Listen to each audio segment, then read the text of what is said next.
right now. Today is the day that you choose to change the rest of your life. It is time to turn your setback into the greatest comeback story ever told, and nobody is more capable than you.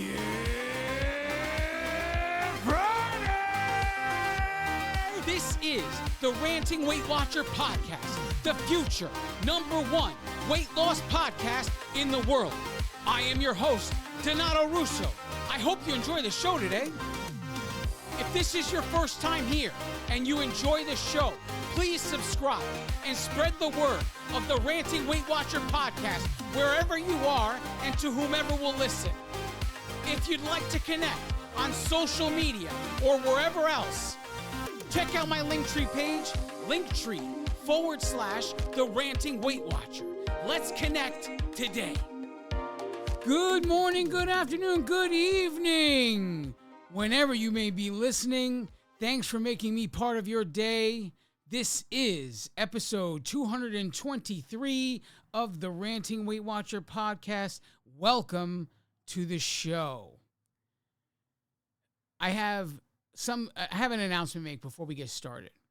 I have a special thanks to give. So I have a listener to the show. His name is Craig. He also is a member of my Saturday morning workshop. For those of you who don't know, Saturday morning, 9 a.m. Eastern Standard Time, I spend my workshop morning with Coach Sophie F. every Saturday morning. And Craig is one of the people on that workshop. And he sent me a package that I just got out of the mailbox today. And in it is a bunch of spices. And unfortunately, he knows I enjoy heat in my food. And so he has trouble with heat now and essentially needs to get rid of it. So he sent it to me. And man, when I tell you the aroma from these packages, talk about free advertising. I probably should call this company and be like, hey, how about we work out a sponsorship deal, right?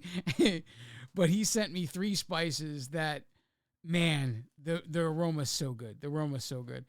The first one he sent me, it's called, so I'm going to hold it up.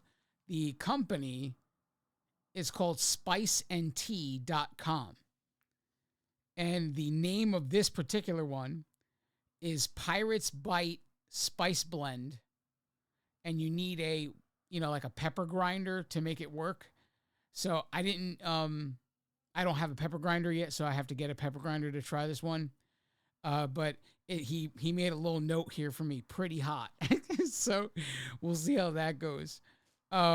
The next one I got here, again, if you're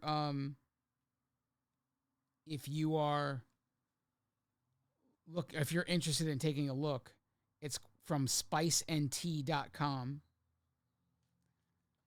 The name of this one particularly is Habanero Seasoned Salt, and it just says great flavor. His little note to me is great flavor. So that's this package here. And last but not least, I have, again, from spiceandtea.com. This one, the note says habanero seasoned salt and smoked scorpion pepper. Very hot. So, I mean, can you take a guess at which one I had to taste tonight? I said, let's go big or go home, right? So we're going to try the hottest one first. And so I had steak tonight for dinner. And I took it's called a demi-test spoon. If you ever had an espresso, they give you like a little tiny spoon with it. I took a demi-test spoon and I just took the littlest scoop out of this bag and put it on. I put it on the steak, right? So the initial, the first bite, it was so flavorful, so flavorful. It was just, oh my God. there's this smoky flavor to it. Oh, it's just incredible. And the heat, it doesn't hit you right away. It doesn't hit you the minute you stick it, in your mouth. It builds over time, right? So it's not like the first bite, and maybe not even the second bite, but a bunch of bites in, you still are feeling the heat from the first bite. So it's like this residual building, right? By the time I finished my steak tonight, I couldn't feel my lips anymore. My tongue, it was just like so unbelievably hot. But man, was that flavor packed, man. It was so delicious. I loved every second of it. And I can't wait to try the other two. When I get a grinder, I'll try that other one. And maybe I might have to go to spiceandtea.com. I thought I liked heat. Like I thought that I enjoyed heat. And really what Craig showed me here is he's a heat connoisseur. And I'm just, I'm just an amateur. I'm just the beginning, a novice, right? But he's definitely a heat connoisseur, and he sent me a few flavors here that I'm probably never going to be able to forget and have to buy more of at some point. It's too bad they don't come in like a like a shaker. I wonder if if you go directly to the website, could I get this in a shaker? Maybe I should just buy a shaker and then label it myself, right? So no one else thinks it's something innocent. Because literally you don't want to try this. And the crazy part is I could smell it straight through the plastic bag. It's sitting in the room here and I smell it like I'm putting it in my nose. But it was so delicious. So absolutely delicious. And my mouth was on fire, like hellfire by the end of the steak. In the beginning of the steak, it wasn't so bad. And then we got to like the middle of the steak and I'm like, it was starting to feel uncomfortable. But by the end of the steak, man, oh man, was that heat. And another thing I got to say is I finished the steak, right? And it probably wasn't like 10 minutes in reality. About 10 minutes of time that I probably took to for the heat to dissipate, right? So about 10 minutes of time. So if that's something you're interested in, you might want to go to spiceandtea.com and check out what they got. And you know what? If they ask you how you heard of it, just put the Ranting Weight Watcher podcast, so maybe I can get on their radar. Maybe I can get like a little sponsorship deal going on here. Hey, you enter promo code RWW or promo code RANT, and you get a discount on some heat for your meat. Oh man, it was really good though. Really, really good. I enjoyed it. Thank you, Craig. If you have any more you want to send me, feel free. And if you don't see this on this podcast, we'll talk on Saturday morning. Anyway, without wasting any more time, let's get into this! Journey updates. So, I weighed in this week on March 8th, and the current weight is 222.6. That is a current loss of 3.6 pounds. And there's 27 pounds to get to my goal of 200 pounds lost. Now, the work that was representative of that, from March 2nd to March 8th, I got a total step count of 83,747 steps. That's an average steps per day of 11,964 steps. We walked 35 and a half miles. That's an average mileage of 5 miles per day. I did not lift weights, still dealing with on and off. It's intermittent. The knee is getting better, but it's still intermittent. And I really don't want to compromise it by, doing squats or whatever with the knee, um, until until I have the support that I need for it. So over the past couple weeks, we have been going over the macros and the macros being added and how you can use them and how you can set yourself up to be able to use them using the WW app. And at the end of it, I told you I wanted you all to consider taking small baby steps to get to what it is, the changes you need to make, not to do it all at once. Because if you bought Christine's book and she gave you a recommendation of where you need to be, and that versus your baseline is so astronomically different, you should not make the jump instantly, because if you make the jump instantly, you're looking for a failure, depending on how big the jump is.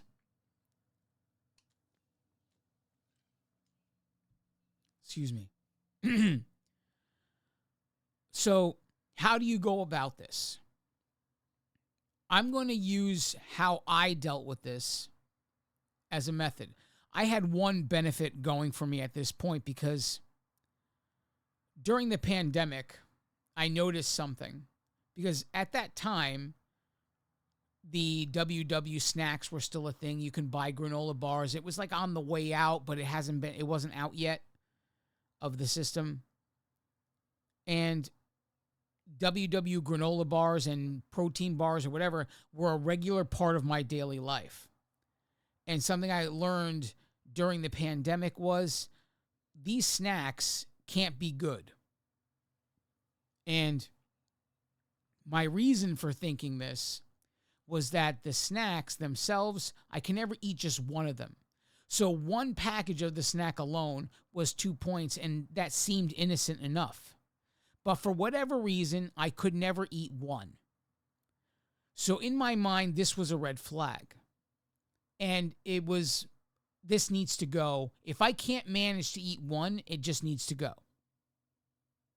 I don't care that it's 2 points. I don't care that two of them is only 4 points, whatever it is. It needs to go, because I cannot just eat one and be good with it. There was something up with that. I was concerned about that feeling. So I started making those transitions long before I ever got to the point where I wanted to start cutting macros. Getting away from processed food greatly puts you in a position for success to go forward with macros. I'm not saying that you shouldn't eat processed food. I'm saying that no matter how hard you try, there's going to be something that's processed. Even if you look at my tracker, there are things that will always be considered processed. Like bacon, I'm pretty sure is a processed meat, right? And American cheese going in my egg, I'm sure that's processed too. So these are the things where my processed life ends.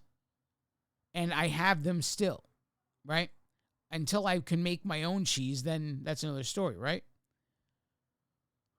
But when I had things like protein and snack bars, little snack chip bags, all kinds of other things, these were things easily that told me they had to go. And it was because of that theory.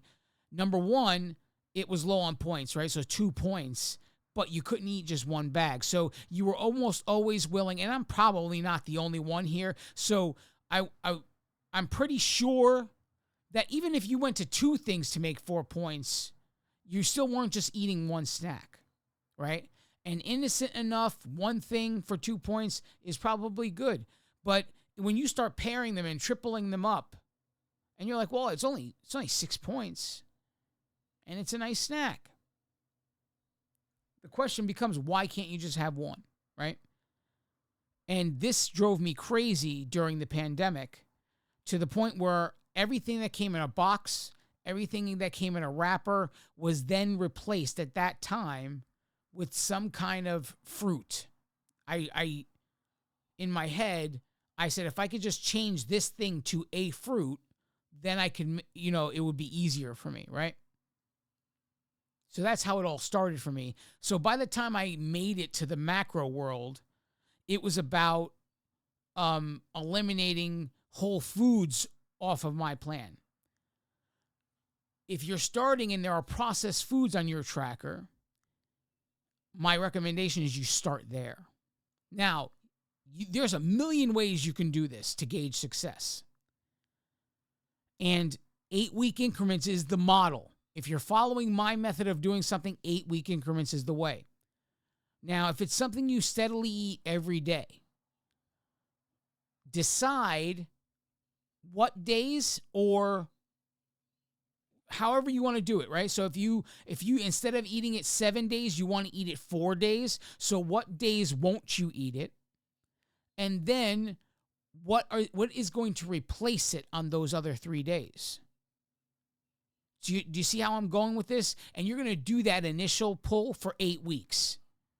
So you'll have three days of the week where you're not eating that, but you're eating something completely different. You're trading one for something else. And that'll reduce the processed food footprint. And then the next 8 weeks, maybe you go for 4 days. Maybe you go for 5. I don't know. That's up to you. But it's something successful that you can build upon, right? Every week that you go 3 days without this one snack is a successful week.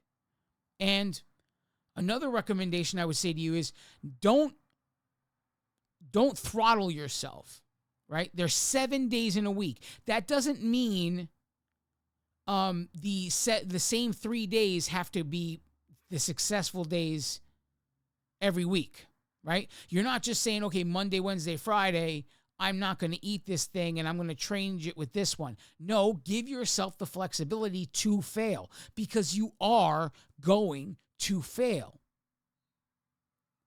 How do you do it? You take all 7 days into account. And think of it like this. If you're doing 3, if you're trying to aim for 3, that means you got 4 days to get it wrong. 7 days in a week, you only need to get 3 of them right. That means you can get it wrong 4 times. So what I'm pointing out to you is you're always trying to make it right. Always trying. And you're not going to get to the end of like, okay, Monday, Tuesday, Wednesday, I knocked my obligation, and you're not going to overeat for the rest of the week because you missed it so much. However you normally would have eaten it, that's how it goes on for the rest of the week. So if you normally would have had 1 bar a day of this one particular snack item, then it goes 1 per day. It doesn't become 2 per day because you're making up for the 3 you missed. That's a wash. It's not going to work. The whole point of you doing this is to break the hold that processed foods have on you first before even getting to macros. Because the problem with processed food is it's designed to be addictive. And I've said this thousands of times on this podcast by now. I know there's only 200 some odd episodes, but I have said this about processed food too many times for you not to know that I think this way.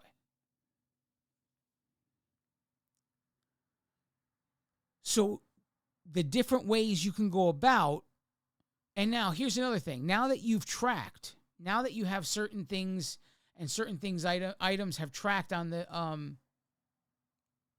your tracker, right? The problem with WW, in order to see the macros of the individual item, you have to go into the item after you track it, right? So once you weigh and measure and you hit the track button and it shows up on the daily list, you're going to click on it and scroll to the bottom to see the macros, the carbs, fat, and protein from that item. So when I got to the point where I was doing macros, now it became pretty easy because I was doing macros at a time where WW didn't have it as part of their app. So I jumped on another app altogether. And that app was so organized with the macros. It had macros and calories for the day overall. Then it had macros and calories per meal tracked. And then it had macros and calories per item tracked. So it was very easy to stand out to me and say, okay, I had no idea an apple could be 44 grams of carbohydrates. Right? So if my desire was to cut carbohydrates, I needed to say, hey, maybe we should buy smaller apples. Right? And so now the smaller apples come from the grocery store, and now we're talking about half the carbs. So a savings of 20 some odd grams of carbohydrates by choosing a smaller apple, if you follow me. That's how these decisions were made. And it was really easy at that point because I was so far away from processed food at this point. The side dishes that I had that were the few processed items left, the white rice, brown rice, corn, these things were laden with carbs, and they were easily to go because I valued the fruit more than I valued those things. So when I concentrated my journey, I saw a cup of rice wasn't worth 50 grams of carbohydrates or whatever it was. And keep in mind, I was at 600 grams and needed to get to 175, according to Christine's book. I did this over weeks and weeks and weeks and weeks. Going from 600 to 400, going from 400 to 300, 300 to 200. And then a little bit less at a time. It wasn't such a big jump anymore. Once you get to 200, you're like, well, what else am I going to cut? And that's when it became more finite. From 200 to 175, it became buy smaller bananas, buy smaller apples. This way I would still get the apple, I would still get the banana, but I was eating smaller versions of those. Take your time with this.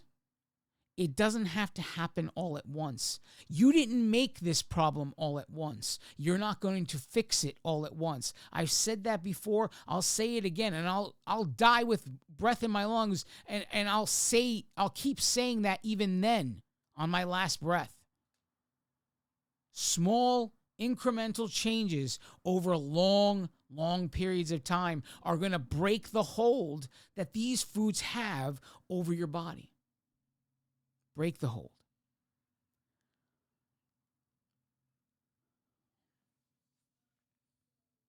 Anything you can plan this can be measured as a success. I was talking to somebody over the weekend through the comments of my post, and she was thinking she would do 1 day a week, 0 processed food. If you could do that 1 day a week, go for it. Just make it consistent over 8 weeks of time. And it doesn't matter that you did it on Monday, week 1. If week 2, you get it right on Tuesday, then you still succeeded. If week 3, you got it right on Friday, you still succeeded. It doesn't matter which day. There's 7 days a week, 7 opportunities to get it right. Don't limit yourself. Stop putting up the walls and make this mold that you have to live in when you have all of the options available to you. Keep the options open. Try for it every day. And if you fail, so what? Move on to the next day. This will also desensitize you to failing. Because it doesn't matter how many times you get it wrong. It only matters how many times you get it right. And it doesn't even matter if week 1 you only got 2. It doesn't even matter if week 1 you only got the 2 out of the 3 meals with no processed food. Build off of that. How do I get that one last meal on week 2 to be so that it's not, or even the next day? It doesn't have to be the next week. It could be the next day. I got it wrong on Monday. I only got 2 out of the 3 meals right. I ate processed food at dinner. Go on to Tuesday. How do you change Tuesday so you can get all 3 of the days? Get all 3 of the meals. Then all of a sudden you make one change and Tuesday was successful. Week 1, successful. Now, if you want to keep trying to see if you get a bonus day, get a bonus day, because there are going to be weeks where you don't get the one day and you'll be able to hold on to the weeks that you got bonus days. So just because you got it with no processed food on Monday doesn't mean you should stop trying in what I'm saying to you. Because let's say you go above and beyond and you do 2 days. So that's one bonus day. And then week 3, you just failed the whole week. You'll be able to stand on week 1 having a bonus day. So it should never be let go of. You should not let go of the steering wheel because you met your goal. You should just keep trying to see if, hey, can I make 2 days? Is that possible? And if you don't, hey, you don't. No big deal. Maybe for the rest of the week, you got 2/3 of the day right and 1/3 of the day wrong. That would still be a win. But you should not stop trying because you already met the goal for the week. You should allow yourself to feel the win when you weren't required to do it. Understand? It's going to be a bigger win. It's going to be a moral victory and proof to yourself that this is possible if you start going above and beyond what your goal is. So get it right on Monday. Don't stop trying Tuesday, Wednesday, Thursday, Friday. Keep going with it. See if you get a bonus Friday and say, "Oh my God, I got an extra day of no processed food, even though my goal was only to get 1 of the 7." Give yourself the flexibility, because there will be weeks that come where you don't get any of the 7 days, and you'll be able to stand firm that you did what was necessary, and you just had a bad week. One bad week does not spoil everything. You're going to get back to work the next week, and you know you can stand on the truth that, hey, week 1, I had a bonus day. Week 4, I had a bonus day. So it doesn't matter that week 7, I didn't get any days.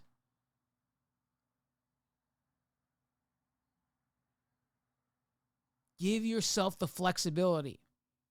This is what consistency is built from.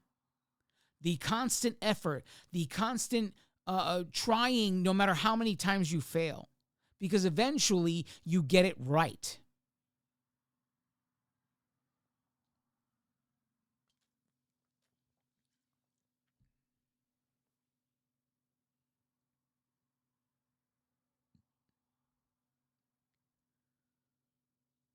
Now, something is happening in the Connect area of WW. And I really hope it doesn't go what I could see happening. But there's a lot of people asking questions about macros, and there's a lot of people posting shots of their macros.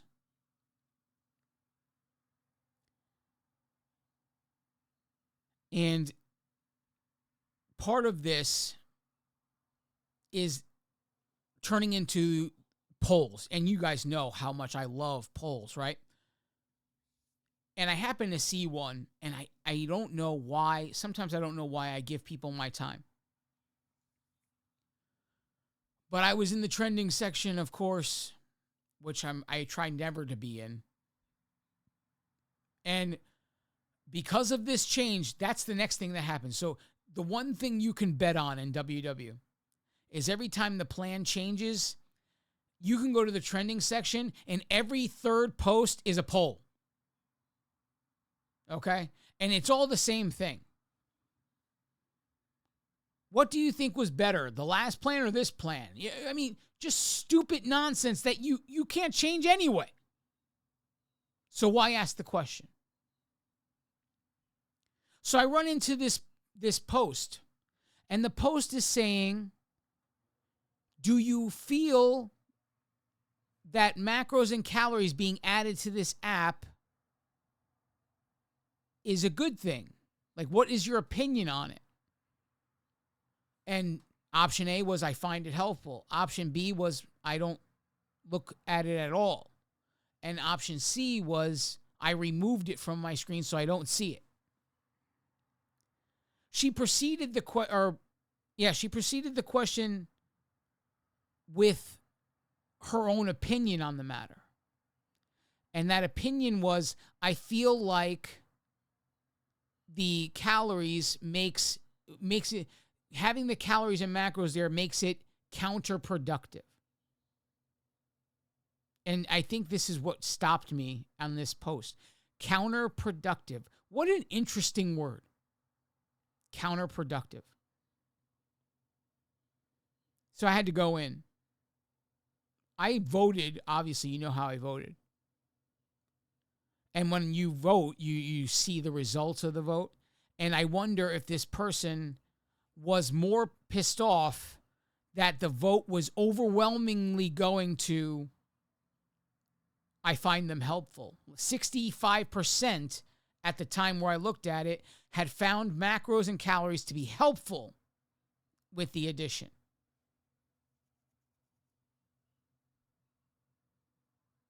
And I thought that was interesting because obviously whoever posted it, I don't even know if it's a she or he, whatever, but I assume it's a she based on the screen name. And I'm not even going to get into the screen name because I'm not trying to expose people.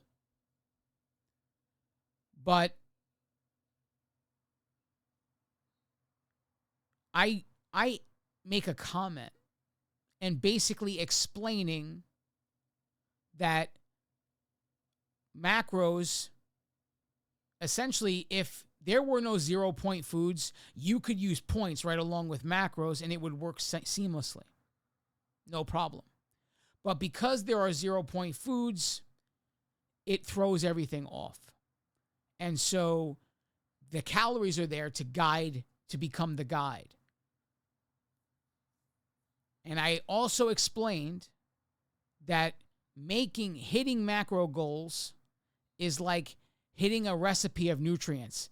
Macros is about what your food is made of. Points and calories is more about how much your food is worth. If that makes sense. So what nutrients come together to make your food, that's what macros are. Points, calories is how much your food is worth, right? She didn't like the answer. She didn't like the comment. Based on how I explained it, she says, well, this makes points irrelevant.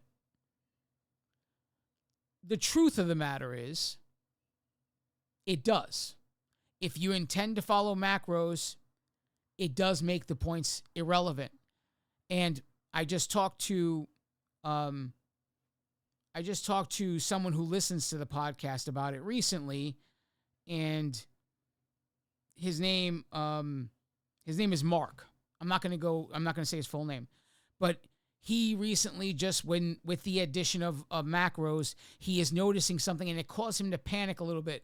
And I went through the exact same thing. So there are days where he was within his points, but didn't even come anywhere near his macro goals.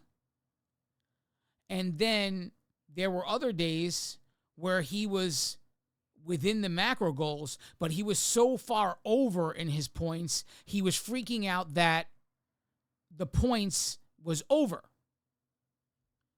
I told him, you can't do both calories and points. It's not going to work out. The macros won't work together with points because of 0 point foods. So you have to exclusively almost choose to walk away from points to try it out as however long you want to try it out. People are afraid to walk away from what they've known forever. But I went through the same thing.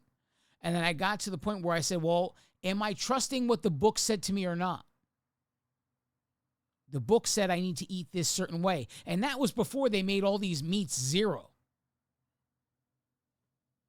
The funny thing is, my breakfast that I had posted on the screen a couple of weeks ago there, when I posted it to you, that was an 8-point breakfast. Doesn't seem so bad, right?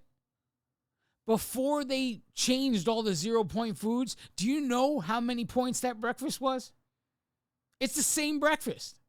Same breakfast. The only variable of that breakfast is the weight of the pork chop, right? So that breakfast was damn near 20 points before all of the 0-point foods changed. And now magically it's 8 points. So it just shows you how much of a mind fuck this system is sometimes. It's messing with your head. So I beg you not to look at macros as a new diet. It's not a plan. It's not a diet. How do I explain this?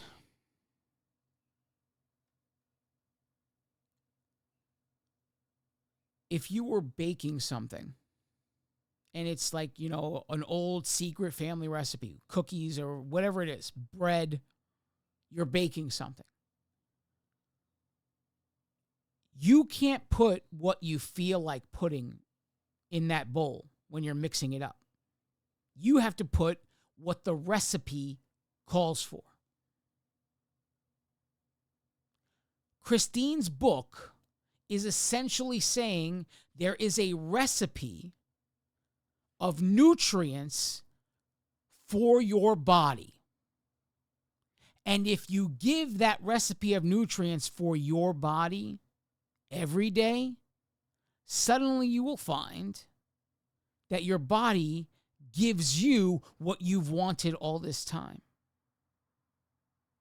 You would never take your old secret family recipe and add a bunch of ingredients just because you feel like it.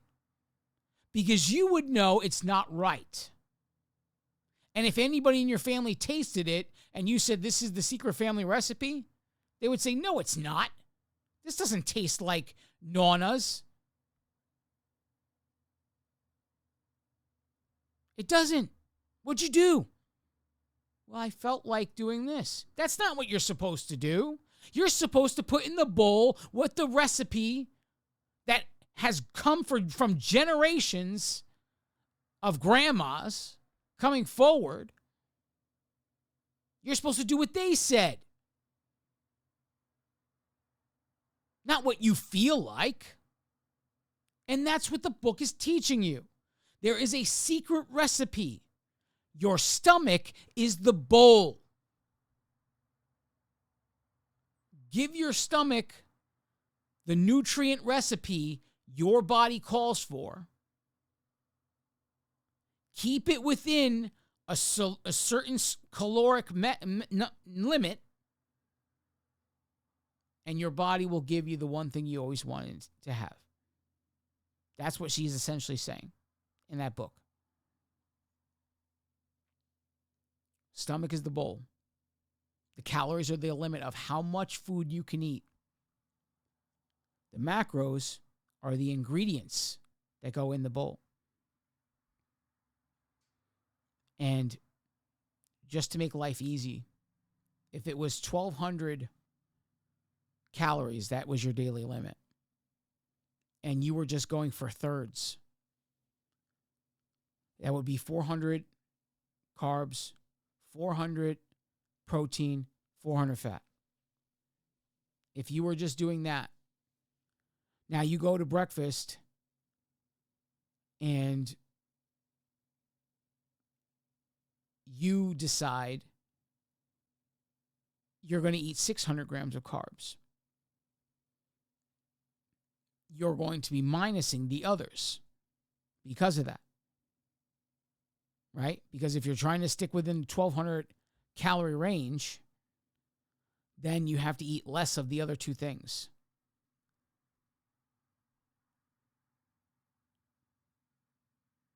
But essentially, her book is saying X amount of calories go to carbs, X amount of calories go to protein, X amount of calories should go to fat. And it's up to you to meet that requirement and not give it more of something you don't need. And her book describes what happens when you give it too much of something you don't need. All kinds of issues that it causes. This is why it's so important that you do this incrementally over time. Because you don't want to have days where you go nuts, even though you still might have those days. But you don't want to have days where you go nuts just because of trying to do it all at once.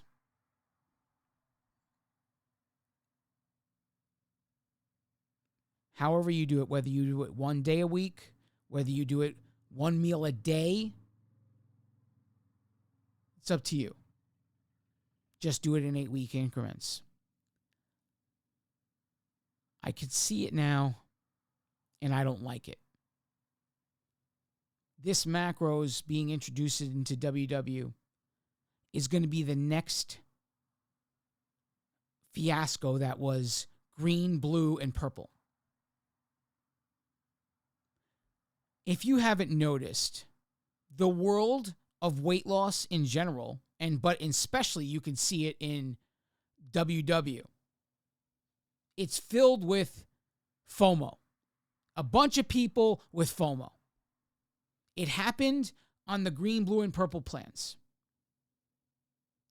When they got introduced, it literally drove me nuts how many polls I would see. Everybody's afraid someone else is going to succeed more than they are because they're on something different. That's fear of missing out, just in case you don't know what FOMO means. You're afraid that your neighbor is going to have more success for you than you because she chose the green plan and you're on the purple plan. And that's what it's looking like macros calories is going to become. You're going to have a bunch of people holding on to the idea that they can live this fantasy where they can eat 0-point foods all day and then blow 20 points on a gallon of ice cream. You're going to shatter that fantasy.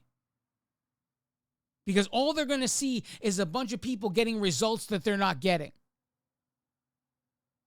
And let me just remind you, I lost 150 pounds following every single plan since I started here that had to do with points. When I started, it was whatever point system. Then it was whatever one was before the green, blue, purple fiasco. Whatever was before that, that's what I was on. That's how I started. Then shortly after I started, they introduced the green, purple, and blue plans. And everybody went apeshit. Oh, that must be a good plan because so-and-so lost 20 pounds doing that. Oh, no, wait. The green plan is better because this one lost 40 pounds. It's nonsense. You need to realize something. The plan you choose to follow, it doesn't matter. Weight Watchers, paleo diet, carnivore diet, vegan diet, Mediterranean diet. It doesn't matter. The plan does not create the success. Your effort creates the success. The difference between all of your failures and other people's successes is effort. Now, you might not like hearing that.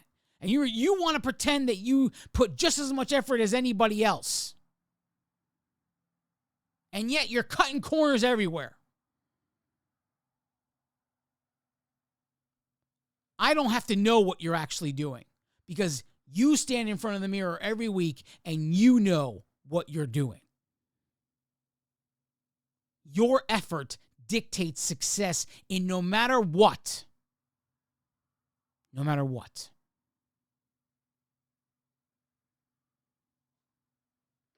So the question becomes, whether you're going to follow points, whether you're going to follow macros, calories, it's irrelevant.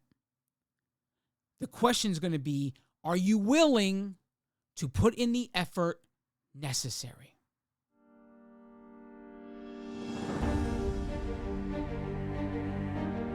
That's the question. You are separated from everything you want in this world by being willing to do the hard thing necessary. I live in a world full of people that want the results of the work that 2% of the people do. Everybody wants the results that what only 2% of the people do, but nobody is willing to do what those 2% actually do. I sit here day after day trying to emulate those I see as being the 2%. I don't see myself as one of them. I strive to be one of them every single day that I wake up. And that's a choice that I make. And every single day you choose to do what you do is a choice that you're making too. It's a hard pill to swallow. The question in your failures, if you look all the way to the past, has never been, are you capable? The truth is, the question is, are you willing? Are you willing to do everything the 2% does to achieve what the 2% does? You got to be willing to live like no one else is living so that one day you can live like no one else can live. All of the choices you make are either building your future or taking away from it. Every single choice. And everything you face is going to be a sum total of all of the choices you face. So, the question is going to be from here and from wherever we're going forward. We know you're capable. Are you willing? Are you willing to start right now and do the necessary thing? Do what is easy and your life will be hard. Do what is hard and your life will be easy. It is that simple. I love each and every one of you. God bless you all.